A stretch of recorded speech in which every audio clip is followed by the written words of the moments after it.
Kembali kepada kita kali ini akan membahas tentang mengenal macam-macam fitrah, di mana pada kali ini kita bersama Ustaz Khairul Tasnim yang akan membawakan materinya. Untuk mengefisiensikan waktu lagi, kepada Al-Ustaz, waktu dan tempat kami persilakan. Nah, Ustaz.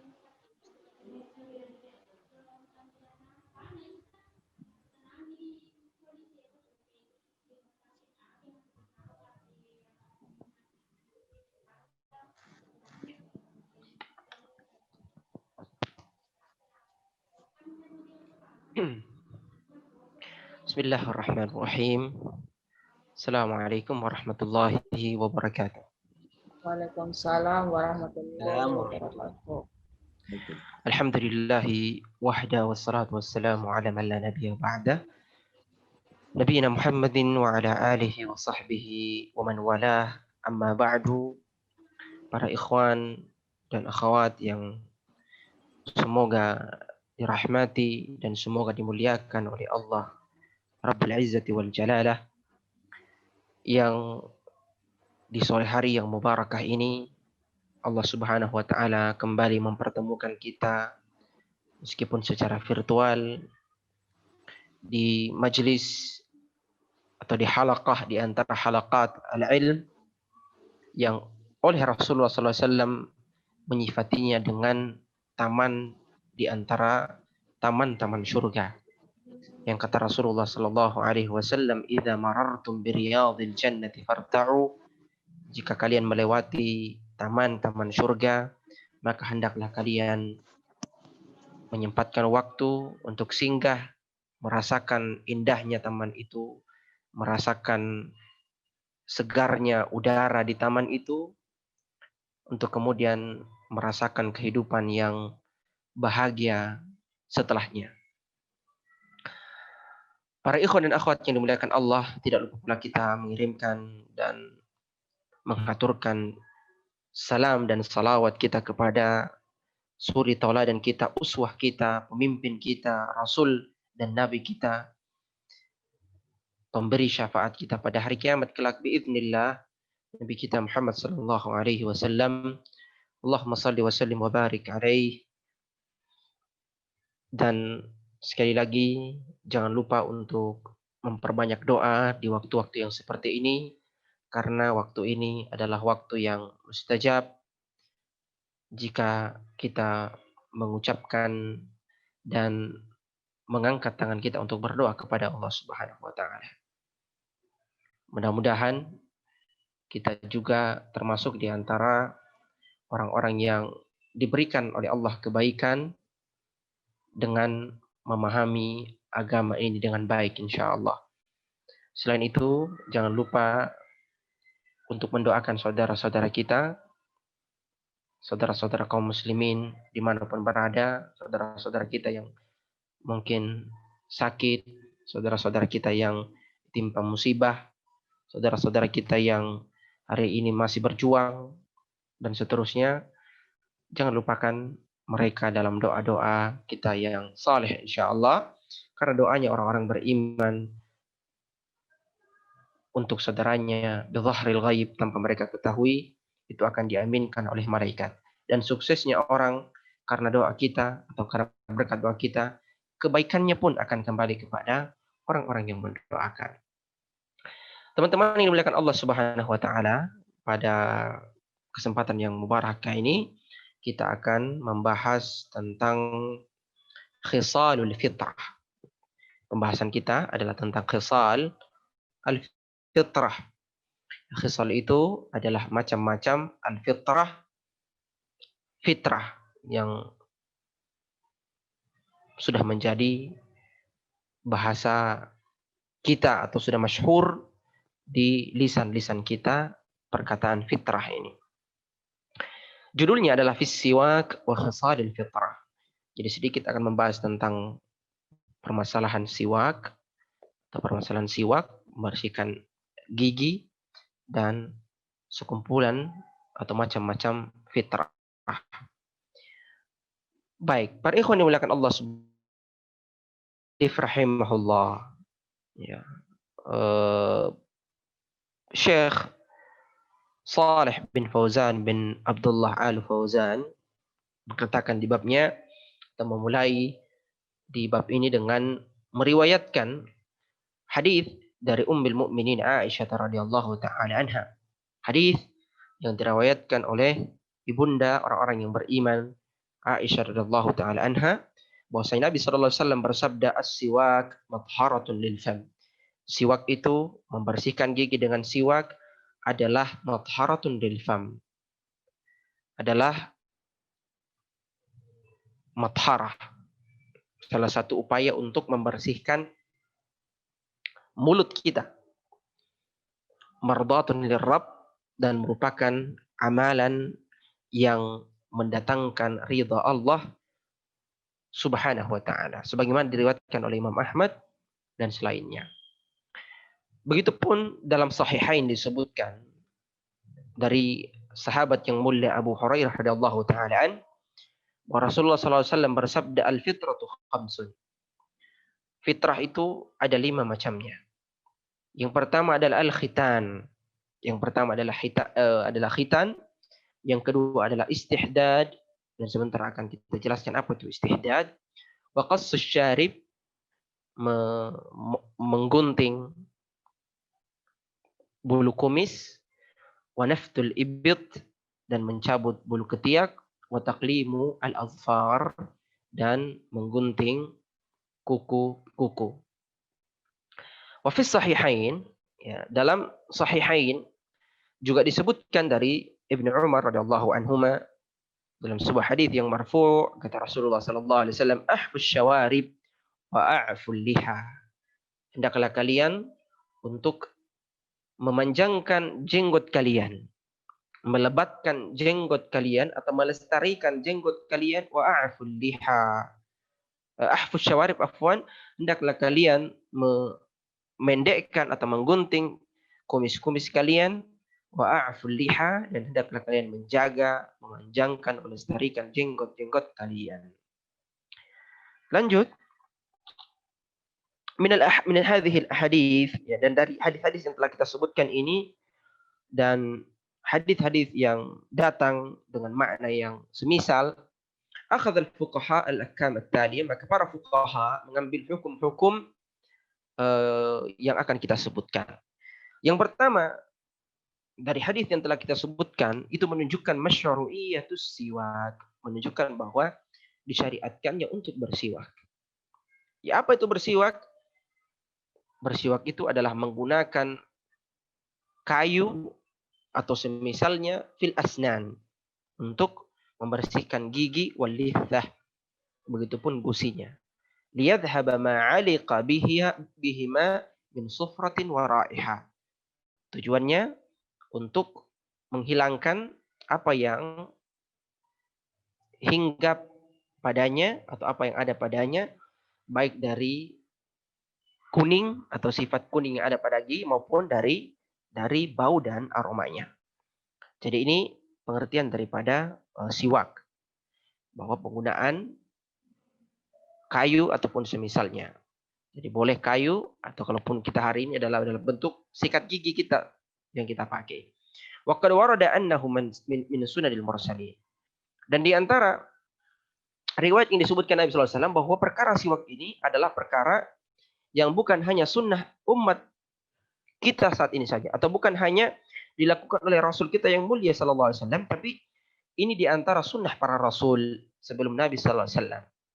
Dan dikatakan bahwa rasul yang paling pertama melakukannya adalah Nabi kita Ibrahim alaihissalam. Nabiullah Ibrahim adalah orang yang paling pertama bersiwak. Wa qad bayyana Rasul sallallahu alaihi wasallam annahu matharatun lil fam, dan Nabi kita Muhammad sallallahu alaihi wasallam telah menjelaskan bahwa bersiwak ini adalah salah satu jalan untuk, atau salah satu amalan yang kita lakukan sebagai upaya untuk membersihkan mulut kita. Ya, membersihkan apa yang ada di mulut kita yang kita tidak senangi, baik dari kotoran maupun dari bau ataupun aroma.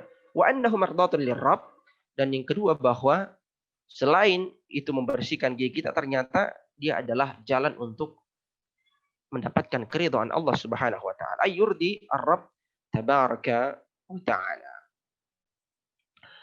Dan وقد ورد في بيانه والحث عليه أكثر من 100 hadis. Subhanallah, hadis yang menjelaskan atau menganjurkan kita untuk membersihkan gigi, untuk memakai siwak, memperhatikan kebersihan gigi kita, itu lebih dari 100 hadis. Lebih dari 100 hadis. Ini menunjukkan bahwa sunnah bersiwak ini adalah sunnah yang sangat dianjurkan. Sunnah yang sangat disyariatkan oleh Allah Subhanahu wa taala. Bahkan sunnah yang senantiasa dijadikan bahan motivasi oleh Rasulullah SAW kepada para sahabatnya dan kepada umat ini. Dan tentu kita sudah tahu bahwa ini adalah amalan yang mendatangkan faedah yang begitu besar, fawaid. Dan cukuplah menjadi cukuplah menjadi pelajaran penting bagi kita yang kemudian membuat kita yakin bahwa menjaga gigi kita atau rajinnya kita membersihkan gigi kita memberikan manfaat yang begitu banyak adalah mengambil pelajaran daripada orang yang sakit gigi. Saya kira orang yang telah sakit gigi telah merasakan bagaimana rasanya sakit gigi itu. Ini sudah cukup menjadikan kita mengambil begitu banyak manfaat dari sunnah yang mulia ini. Min a'zamiha wa ajma'ihi ma asyara ilaihi fi hadzal hadits. Tapi di antara faedah yang paling agung disebutkan di sini adalah bahwa untuk membersihkan mulut dan juga mendatangkan keridhaan Allah Subhanahu wa taala. Wa yakun tasawwuk bi'udin layyin, dan tentu tidak semua kayu dianjurkan untuk dipakai. Tapi kayu yang dimaksud di sini adalah kayu yang lembut, ya ada disebut dengan kayu arak yang mungkin sering kita pakai, yang sering diperjualbelikan itu kayu arak atau kayu zaitun, atau kayu arjun atau selainnya.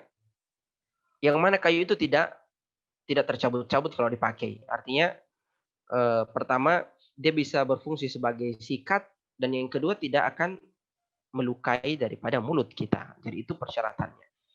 Wa yusannu siwak fi jami'il awqat. Yang kedua atau selanjutnya bahwa bersiwak ini dianjurkan di semua waktu,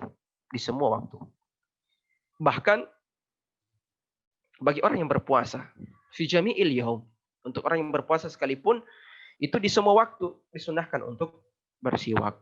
Itu menurut pendapat yang sahih insyaallah. Wa yata'akkad fi awqatin makhsusah. Tetapi penggunaannya tentu di waktu-waktu khusus, atau penggunaannya lebih dianjurkan di waktu-waktu khusus. Di antaranya sangat dianjurkan ketika kita hendak berwudu. Sebagaimana kata Rasulullah sallallahu alaihi wasallam, "Laula an asyqa ala ummati la amartuhum bis-siwak inda kulli shalah." Sekiranya amalan siwak ini tidak memberatkan umatku, maka saya akan memerintahkan mereka untuk bersiwak. Jadi bukan hanya sekadar anjuran, tapi menjadi kewajiban setiap mereka hendak ingin melaksanakan salat. Maka hadis ini menunjukkan bahwa bersiwak ini adalah sesuatu yang sangat mustahab, yang sangat dianjurkan, ya, sesuatu yang sangat dianjurkan ketika hendak berwudu. Selanjutnya, wa yakunu dzalika hal al-madmadah, wa yakunu dzalika hal al-madmadah lianna dzalika ablaghu fil inqa' tadhif al-fam, wa yakunu dzalika hal al-madmadah. Disebutkan bahwa siwaknya pada saat al-madmadah, ketika orang berkumur-kumur, lianna dzalika ablaghu fil inqa' wa tadhif al-fam. Ya, tapi tentu sebelumnya kita bisa melakukannya, ya, sebelum berwudu tentunya kita membersihkan gigi kita dan kemudian berkumur-kumur setelahnya. Wa yata'akkad as-siwak aidan inda salati fardan aw nafla. Ya, selain sebelum wudu atau saat berwudu, juga menjadi waktu yang sangat dianjurkan untuk bersiwak adalah ketika hendak melaksanakan salat. Maka para masyayikh biasanya kita melihat mereka menyiapkan siwak di kantongnya. Ini membedakan penggunaan siwak dan sikat gigi. Kalau sikat gigi tidak bisa bawa-bawa sampai ke dalam masjid. Antum tidak bisa sikat gigi sebelum sholat.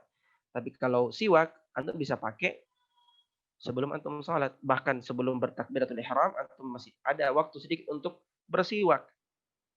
Masih ada waktu untuk bersiwak. Li'annana ma'muruna inda taqarrub ila Allah ta'ala nakuna fi hali kamalin wa nadhafa.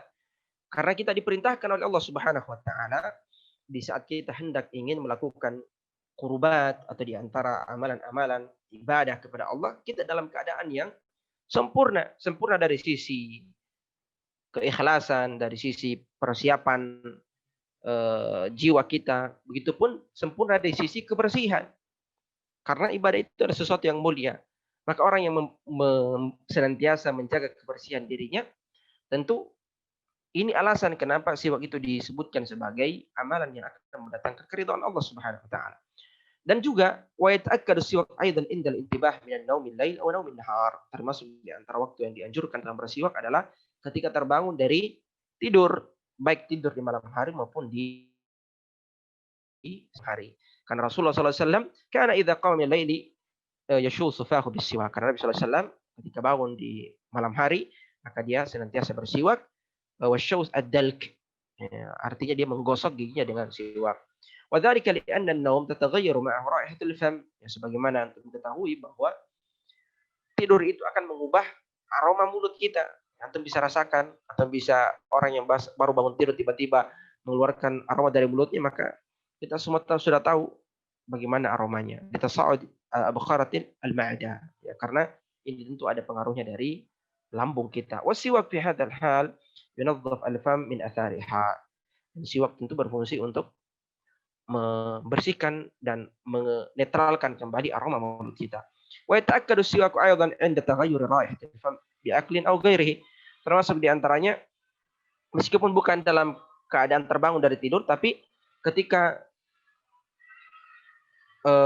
aroma mulut kita berubah, ya mungkin karena kita makan atau kegiatan-kegiatan lain, berbicara yang banyak, tentu juga sangat dianjurkan setelahnya untuk bersiwak, untuk kembali menjadikan aroma mulut kita menjadi aroma yang wangi. Maka ini menunjukkan para ikhwan yang dimuliakan Allah Subhanahu wa taala bahwa Islam begitu perhatian dengan kebersihan, dengan aroma yang wangi. Wa yata'akkadu aidan inda qiraatil Qur'an. Tentu termasuk di antaranya adalah, dan ini di antara ibadah yang paling mulia adalah ketika kita hendak membaca Al-Qur'an. Maka biasakan untuk bersiwak litanzifil fami wa tatyibihi li tilawati kalamillahi azza wa jalla, karena kita akan membaca kitabullah azza wa jalla. Wa sifatu tasawwuk an yamur al-miswak ala lithatihi wa asnanihi wa yabtadi'u min al-janib al-ayman ila al-janib al-aysar wa yumsiku al-miswak bi yadihi al-yusra. Dan yang termasuk di antara sunnahnya bersiwak adalah memulai dari sebelah kanan. Jadi kalau gigi kita atau kita ingin bersiwak, maka hendaknya mulai dengan bagian kanan kita. Kenapa? Karena ini adalah di antara amalan yang mulia. Di antara amalan yang mulia, maka semua amalan kebaikan yang mulia itu dianjurkan untuk at-tayamun, mendahulukan yang kanan. Tetapi sunnah yang lain bahwa hendaknya memegang siwak itu adalah tangan kiri kita. Hendaknya yang memegang siwak itu adalah tangan kiri kita. Jadi sunnahnya adalah tangan kiri. Tetapi memulainya dari sebelah kanan. Wa min al-mazaya allati ja'a biha dinuna al-hanif khisal al-fitra allati marra dzikruha fil hadits. Dan termasuk di antara yang disebutkan dari hadis di awal tadi bahwa di antara karakteristik atau di antara keutamaan yang datang di agama kita yang mulia ini adalah adanya yang disebut dengan macam-macam fitrah yang telah kita sebutkan di hadis sebelumnya. Kenapa disebut dengan macam-macam fitrah? Khisal al-fitrah, lianna fa'ilaha yattasifu bil fitrati allati fatara Allah 'alaiha al-'ibad. Karena orang yang melakukan amalan-amalan yang disebutkan di hadis tersebut yang dimasukkan dalam macam-macam fitrah, maka siapapun yang melakukannya maka dia bersifat sebagaimana bersifat dengan fitrah sebagaimana Allah Subhanahu wa taala menjadikan itu sebagai fitrah manusia sejak diciptakannya. Wa hathahum 'alaiha. Ya, bahkan dimotivasi untuk melakukannya. Wastahabbaha lahum, dan dijadikan sebagai amalan yang mustahab liyakunu ala liyakunu ala akmalis sifati wa asyrafiha. Karena ini menunjukkan sifat yang mulia dan dimuliakan. Wal yakunu ala ajmali hayatin wa ahsani khilqah, dan tentu ini adalah bentuk penciptaan yang terbaik atau bentuk manusia yang paling sempurna dan paling baik. Wahai sunnatul qadimah allati ikhtaraha al-anbiya. Ya, bahkan dia bukan hanya sunnah di zaman umat Nabi Muhammad, dia juga adalah sunnah di zaman-zaman dahulu, di zaman para nabi. Bahkan wattafaqat 'alaiha asy-syara'i', semua syariat juga sepakat dengan fitrah ini. Jadi di antara macam-macam daripada fitrah ini, kita mulai membahasnya satu demi satu secara singkat insyaallah. Yang pertama adalah al-istihdad. Jadi di antara fitrah manusia adalah salah satu syariat Allah Subhanahu wa taala agar menjadikan manusia itu sebagaimana dia diciptakan adalah al-istihdad. Apa itu al-istihdad? Halqul 'anah wa hiya asy-sya'rul nabit haula al-farj. Dia adalah mencukur bulu kemaluan. Maksud daripada istihdad adalah mencukur bulu kemaluan. Dinamakan dengan istihdad. Kenapa disebut dengan istihdad? Karena umumnya ketika kita mencukur, maka kita menggunakan hadid atau bahan yang dari hadid. Bahan yang bersumber dari besi, ya seperti silet misalnya, atau lain-lain ya, dan lain sebagainya. Wa fi izalati tajmilun wa nadhafa, karena membersihkannya itu adalah bagian daripada keindahan dan kebersihan. Fa yuziluhu bima syaa min halqin aw ghairihi. Jadi ini di antara fitrah manusia yang pertama, mencukur bulu kemaluan. Itu disebut dengan al-istihdad. Oleh karenanya kita harus perhatian dengan sunnah yang satu ini. Perhatian dengan sunnah yang satu ini karena adalah sunnah dari Rasulullah SAW. Yang kedua adalah fitrah yang kedua adalah al-khitan. Apa itu al-khitan? Wa huwa izalatul jilda allati tughatti al-hashafa hatta tabruza al-hashafa. Dia adalah menghilangkan atau memotong kulit dari memotong kulit dari kelamin yang kemudian membuat bagian dalamnya itu nampak. Membuat bagian dalamnya itu nampak atau keluar. Wa yakunu zaman as-sighar, dan ini dilakukan ketika kita kecil atau ketika kita masih usia kecil. Ya, di annahu asra'u bur'an, ya kenapa? Di antara alasannya kenapa dilakukan di waktu kecil, karena ini atau ketika sunat dilakukan di masa kecil, maka ini lebih mudah untuk kembali pulih seperti biasa atau lebih mudah untuk sembuh. Wali ansha as-saghiru ala akmali al-ahwal, dan tentu termasuk di antara rahasianya, dan ini sudah saya kira dibuktikan di dunia kedokteran bahwa orang yang sunat lebih cepat, maka ini akan mudah pertumbuhan atau akan baik pertumbuhannya. Wa min al-hikmah fil khitan tathiru adz-dzakar min an-najasah. Dan di antara hikmah disyariatkannya untuk berkhitan, baik laki-laki, khususnya laki-laki ya, tathiru dzakar min najasah adalah untuk membersihkan bagian atau objek vital laki-laki dari najis. Karena bagi orang yang tidak berkhitan, maka itu sangat rentan dengan najis. Dan begitu banyak manfaat-manfaat lain insyaallah yang bisa kita baca dalam kehidupan kita. Ini di antara hikmahnya untuk berkhitan, dan ini di antara hikmah Allah Subhanahu wa taala dan nikmat yang luar biasa yang hanya diberikan kepada orang-orang yang beriman kepada Allah Subhanahu wa taala. Yang ketiga adalah qassus syarib wa ihfa'uhu. Qassus syarib wa ihfa'uhu wa huwa al-mubalagha fi qassihi lima fi dzalika min at-tajmil wa an-nadhafati wa mukhalafati al-kuffar. Memotong atau mencukur bulu kumis. Mencukur bulu kumis. Jadi kumis itu bukan bangga-banggaan ya, karena terkadang sebagian kita itu suka untuk memelihara kumisnya. Bangga dengan kumis dan seterusnya, menyuburkan kumisnya. Padahal kumis ini sunnahnya adalah dicukur. Bahkan dicukurnya tuh harus betul-betul sampai habis kalau perlu. Ya, karena ini adalah bagian daripada keindahan. Mencukur kumis selain dia adalah sunnah, tentu dia adalah bagian daripada keindahan. Wan nadhafa, yang kedua adalah kebersihan. Dan yang ketiga adalah mukhalafatul kufar. Ini adalah bentuk mukhalafah, menyelisih orang-orang kafir. Dan agama kita yang mulia ini sangat menganjurkan untuk menyelisihi orang-orang kafir, dan inilah sunnah yang diajarkan oleh Rasulullah SAW, bahwa kita harus menyelisihi orang kafir dalam segala hal, utamanya jika itu berkaitan dengan penampilan kita, berkaitan tentang penampilan kita. Wa qad warad al-hadits fil hathi ala qassi wa ihfa'i wa ifa'i lihya wa irsaliha wa ikramiha liman fi baqa'i lihyati min al-jamal wa madhhar ar-rujula. Dan begitu banyak hadits yang menunjukkan dan memerintahkan, memotivasi untuk memotong bulu kumis dan memanjangkan bulu jenggot. Karena ini diantara alamat kelaki-lakian. Alamat kelaki-lakian. Wa qad akasa katsirun minan nasil amr. Dan banyak manusia yang justru menjadikan urusan ini atau perkara ini justru terbalik. Jadi disuburkan kumisnya, kemudian dicukur jenggotnya. Fasaru yuwaffiruna syawaribahum wa yahliquna lihahum aw yaqassunaha aw yuhasiruna fi nitaqin dhiq im'anan fi al-mukhalafa lil hadi an-nabawi taqlidan li a'da'illahi wa rasuli wa nuzulan an simati ar-rujula والشهامة إلى سمات النساء والسفلة حتى صدق عليهم قول الشاعر. Lanjut.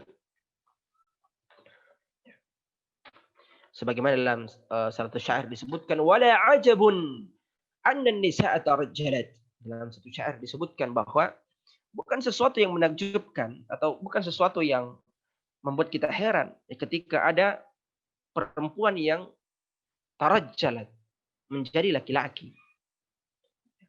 Walakinna ta'nitsar rijali ajibu, tetapi laki-laki yang menyerupai wanita justru itulah yang menakjubkan. Ini termasuk diantaranya adalah orang-orang yang dalam konteks yang kita bicarakan memanjangkan kumisnya dan mencukur jenggotnya, karena jenggot itu adalah bagian daripada keindahan laki-laki. Kemudian fitrah yang keempat adalah taqlimul azfar, memanjang atau memotong kuku-kuku. Wa qat'uha bihaitsu la tutrak tatul, dan tidak membiarkan kuku kita untuk panjang, lima fi dzalika min at-tajmil, karena ini juga adalah bagian daripada keindahan dan termasuk menghilangkan kotoran. Wal bu'du an mushabahati as-siba'il bahima, dan termasuk al-bu'd, jauh dari mushabahati as-siba'il bahima, ya, tidak menyerupai daripada hewan-hewan buas, Wa qad khalafa hadhihi al-fitrah an-nabawiyyah tawaif min asy-syabab, dan kita sudah tahu bahwa banyak di antara para pemuda yang justru gemar untuk memelihara kukunya, bahkan panjang sekali kukunya. Wan nisa'i al-muhajjimat, termasuk di antaranya adalah perempuan. Jadi di sini tidak ada bedanya laki-laki dengan perempuan. Semuanya dianjurkan untuk memotong kukunya. Fasaru yatiluna alfarahum mukhalafatan lil hadis nabawi, dan sebagaimana kita tahu bahwa itu tidak sesuai dengan petunjuk Rasulullah SAW. Yang terakhir, di antara fitrah manusia adalah mencabut bulu ketiak. Mencabut bulu ketiak. Fayusannu izalatu hadha asy-sya'r bin natf aw al-halq aw ghairi dzalik. Jadi boleh dicabut atau boleh dicukur. Ya, terserah. Tetapi mungkin lebih bagusnya untuk dicabut karena itu lebih lama tumbuhnya. Lima fi izalati hadha asy-sya'r min nadhafa, termasuk alasannya kan alasan kebersihan. Wa qat'i ar-ra'iha al-kariha, termasuk ini yang membuat ketiak-ketiak itu menjadi bau karena bulunya terlalu panjang. Maka Islam itu subhanallah sampai mengatur hal-hal detail yang seperti ini, ya, ma'wujudi hadha asy-sya'r. Ayuhal muslim, hakadha ja'a dinuna bi tasyri'i hadhihi al-khisal. Seperti itulah agama kita datang dengan fitrah-fitrah yang telah disebutkan ini, yang menunjukkan bahwa Islam itu sangat peduli dengan keindahan, Islam itu sangat peduli dengan kebersihan, dan penampakan Islam itu seperti ini. Ya, penampakan Islam itu seperti ini. Lima fiha min at-tajammul wat-tanadhuf wa at-tatahhur yakun al-muslim ala ahsani hal wa ajmal madhhar mukhalifan bidzalika hadi al-musyrikin. Dan tentu paling penting dari semua itu bahwa fitrah ini atau macam-macam fitrah ini adalah bagian daripada menyelisihi orang-orang musyrikin. Wa lima fi ba'dihha min tamyiz bainar rijali wan nisa, termasuk di antaranya adalah untuk membedakan yang mana yang laki-laki, yang mana yang perempuan. Dia berkali kulli minhum syakhsiyatuhu al-munasibah, agar setiap daripada makhluk Allah ini ada yang membedakan yang mana laki-laki, yang mana perempuan.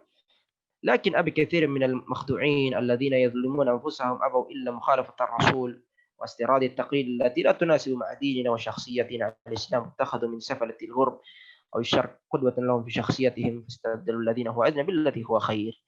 Ya, tapi sangat disayangkan jika kaum muslimin atau abnaul muslimin, anak-anak Islam, itu kemudian kiblatnya bukan kepada Islam tapi justru kepada dunia barat maupun dunia timur.